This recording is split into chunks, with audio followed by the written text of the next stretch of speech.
Well, good morning, students. Today we are going to start the topic that is in external source of recruitment. Yesterday I sent the video in which I explained internal source of recruitment, and I think it was very clear to you. Now the second source is external source of recruitment. So now question arises: external source of recruitment. External source of recruitment meaning stimulating the candidates to apply for the job from outside the organization is known as external source of recruitment.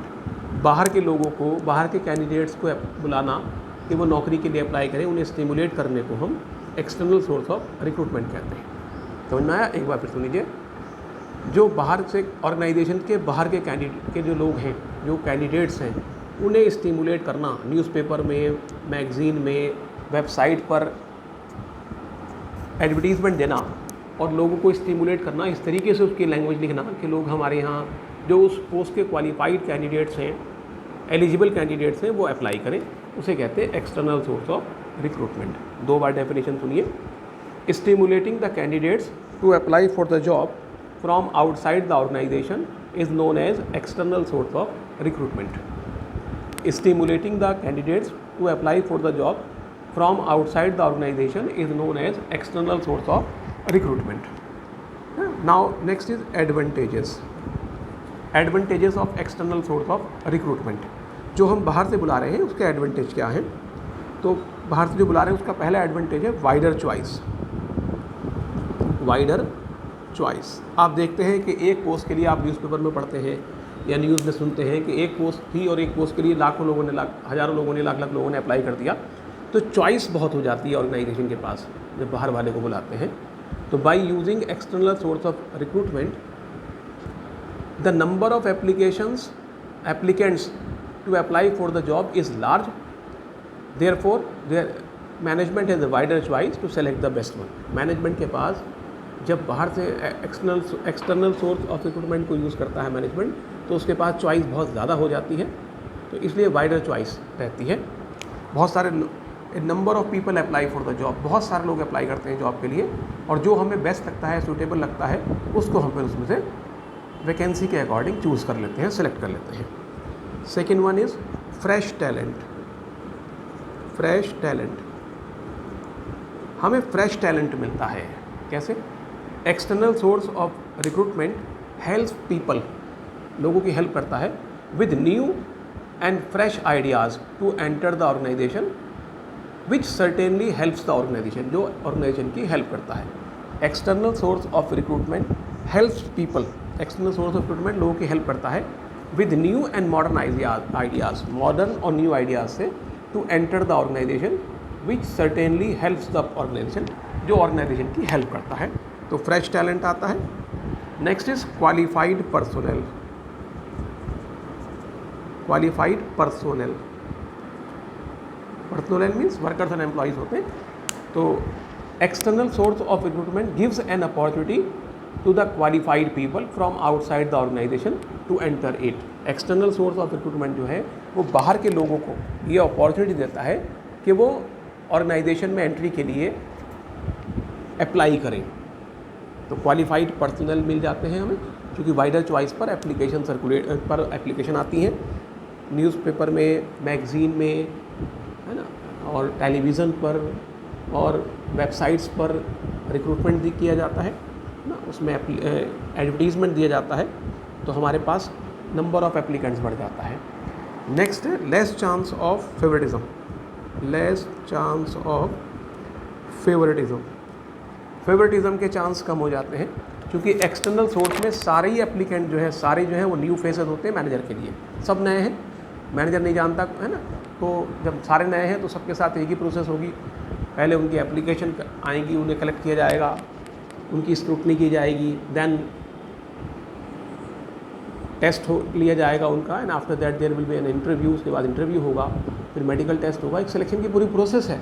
उस process से each and every employee, each and every candidate has to pass that process. वो process सबको pass करनी होती है, तभी selection होता है। तो मैनेजमेंट जो है यहाँ पर कोई भी मैनेजर किसी तरह का फेवर नहीं कर पाता। तो external source of recruitment brings in new faces and all the applicants are new for the manager. Manager के लिए सारे फेसेस जो है वो न्यू होते हैं। This eliminate the chances of favouritism, इससे फेवरेटिज्म के चांस कम हो जाते हैं, फेवर नहीं हो पाता इसमें।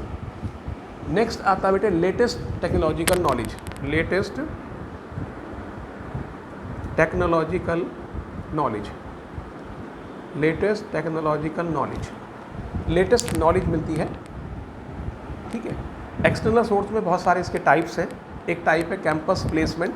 तो कैंपस प्लेसमेंट में ऑर्गेनाइजेशन जाते हैं और जो फाइनल ईयर के स्टूडेंट्स होते हैं उनको एप्लीकेशन मांगते हैं उनसे।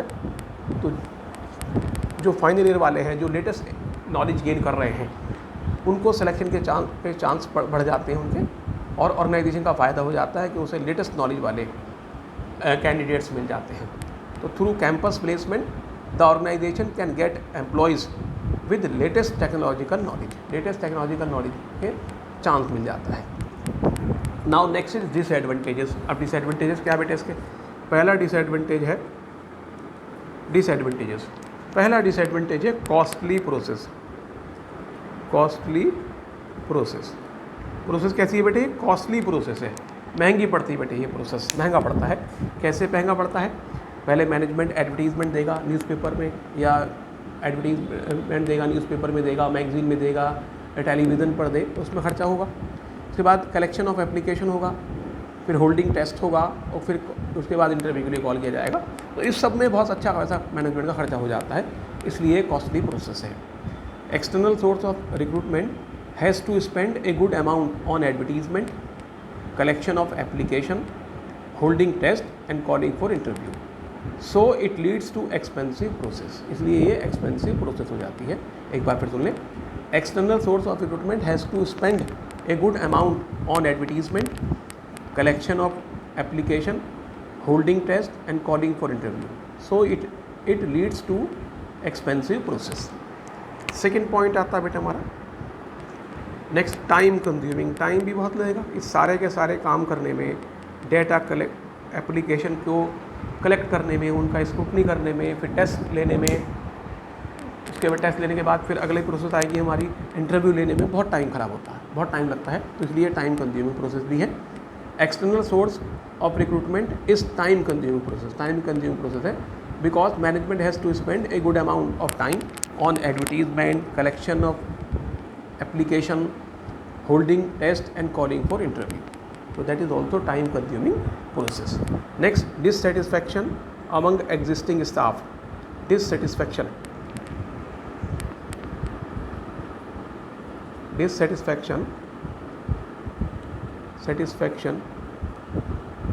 among existing staff, जो हमारा एग्जिस्टिंग स्टाफ है वो डिससेटिस्फाई होता है बेटे सिस्टम से, वो इस मेथड को पसंद नहीं करता, क्योंकि उनके प्रमोशन के जो चांस हैं वो ख़त्म हो जाते हैं।